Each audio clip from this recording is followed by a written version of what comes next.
Nice. Mm-hmm. Amari Thomas apparently is decommitted from Florida State. That's the running back from Blountstown, Florida, right near Tallahassee that South Carolina's been chasing, that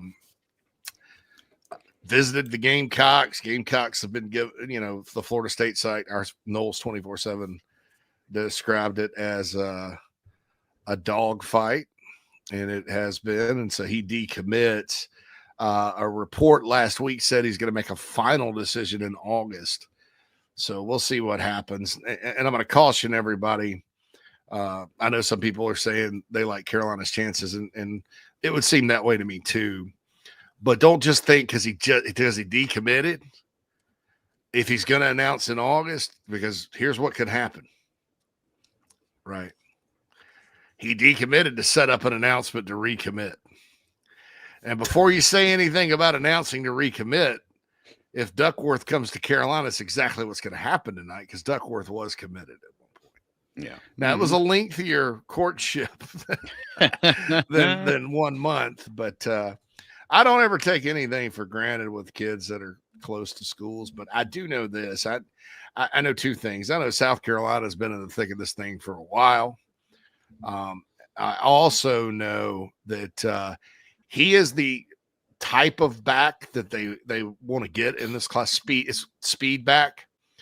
They want a faster guy, not necessarily a smaller guy, because he's a little smaller too, but a kind of a darter and a faster dude. Because if Faison is eligible, that's kind of their speediest guy, so to speak, as far as using his speed. Not that the others are slow, but they're different. All backs are very different, back to back to back. It's all effective. There's different styles. And Mike Shula and Marquel Blackwell Marquel Blackwell. Sorry. God, I've been bad with names today. But hey, what a big win it would be for Blackwell to flip a kid from Florida State who lives right outside Tallahassee, and for all the backlash he's been getting, that'd be huge. I think the backlash with Marquel Blackwell has been a little bit unfounded. You have to keep in mind when he was hired, he had three guys in one portal class coming in Attaway and Rocket and Jawarn. And Jawarn kind of took the place of whatever freshman they missed on with Montario Hardesty was here. Last year, who really did he lose? I mean, Jeff Overton, they didn't really recruit him that hard. He ended up staying in state and going to Virginia Tech. The Daniel kid, or is that 2 years ago? 2 years ago. Yeah. That daggum, what's his name? Carson Baker. I mean, look, great. A 4-star top 100 guy from Atlanta is your top back. Carolina's gotten that guy before when he got Mike Davis. I mean, so throw your hat in the ring, but no, if a kid's going to leave that state and not go to Georgia, then you're up against a lot of, and you got to win your share of those battles against Florida and schools like that in Georgia. But it just didn't break their way. So what? I don't mean he can't recruit. So yes, Amari Thomas would be nice perception wise, but I also think that, they'd like to have him, in this class, because he fills a need. And it's, signing high school running backs. Matt Fuller is kind of the man on the island with that. I think, Matt, if you want to see what Marquel Blackwell can do recruiting wise, you look at two guys. Both of them are in my hometown or home county of Spartanburg. I know exactly where you're going. One's at Burns, one's at Woodruff. They're both national level recruits.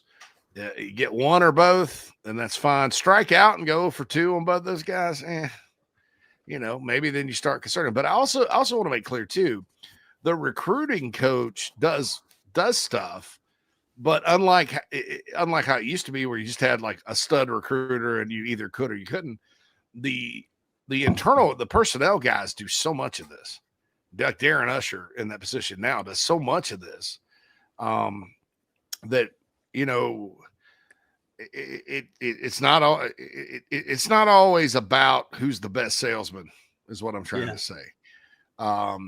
and it's more of a group effort now, including the head coach, than it's ever been. So I thought the Travian Robertson griping was unfair, and I think the Blackwell griping is unfair. I think I thought for maybe the first couple of cycles, Hardesty griping was unfair, but then when he started losing all of his players early out of his room too, I was like, that's an issue, So yeah, he was. He had, that first offensive staff Shane had, boy.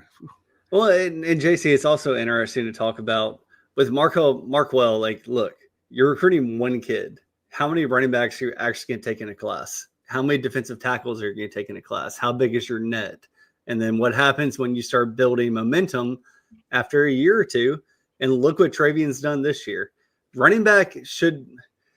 JC, tell me if you agree with this. I think you might. But everyone thinks the running back coach should be the best recruiter on the staff because you don't have to do much. Like, these kids know how to play. But I don't know how much I agree with that anymore. Not anymore. Everybody recruits their position. Yeah. Like Matt, it used to be that everybody had a recruiting territory, in other words, and you would hire guys on your staff. Like there was an assistant that worked for Urban Meyer at Florida named Doc Holliday, who was at NC State. He ended up being the head coach at Marshall. And Urban hired him primarily because he had deep, deep connections to South Florida, Dade, Broward, Palm Beach. Yep. And obviously there's a ton of ballers down there. And so guys used to get jobs based on connections, It's not really like that anymore, especially at South Carolina, because what happens is the area recruiter kind of goes out and visits schools, and they're more information gatherers and contact points. And then the position coach takes over way earlier than it used to be. Yeah. And then you have the transfer portal on top of that. And then, like I said, you have internal people that we don't talk about enough that are actually running the show, like the recruiting coordinator, which was like Shane Beamer for a while under Spurrier, used to do. So that's another one of those things when I talked about people getting mad about losing recruits.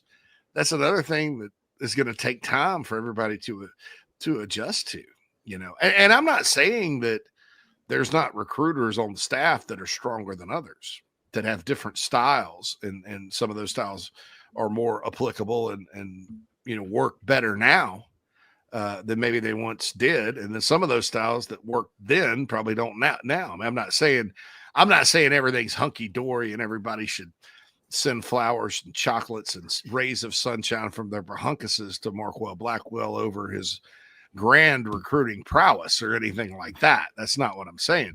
I'm just saying, let up on the guy, let him work, let him eat, let him cook, and let's see what happens after these two in-state guys come out, because it still matters. It does still matter, because if you don't like your position coach, you're probably not going there. Right. At the end of the day. So, well, I think I laugh about JC and like, I've been in different jobs, high stress jobs, low stress jobs, whatever.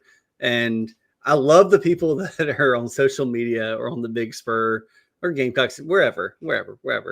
It's just like, you suck at your job. You need to be better. And then it's like, would you like that criticism? Would you? No. How about I know I'm probably my harshest critic. That's the other side of it. It's like, I mean, Markel's probably looking himself in the mirror, being like, "Listen, we need to pull in some of these guys here. I guess we gotta make this happen." And he hasn't lost that. He doesn't have a Hardesty level streak of striking. Oh my goodness, right? Yeah. And then people say, "Well, Texas A&M fans didn't like him because they couldn't recruit a lick." I'm like, he was at Texas A&M for 1 year, and they all got fired. Before that, he's at Ole Miss and recruited Judkins. JC and Mad Dog Mully.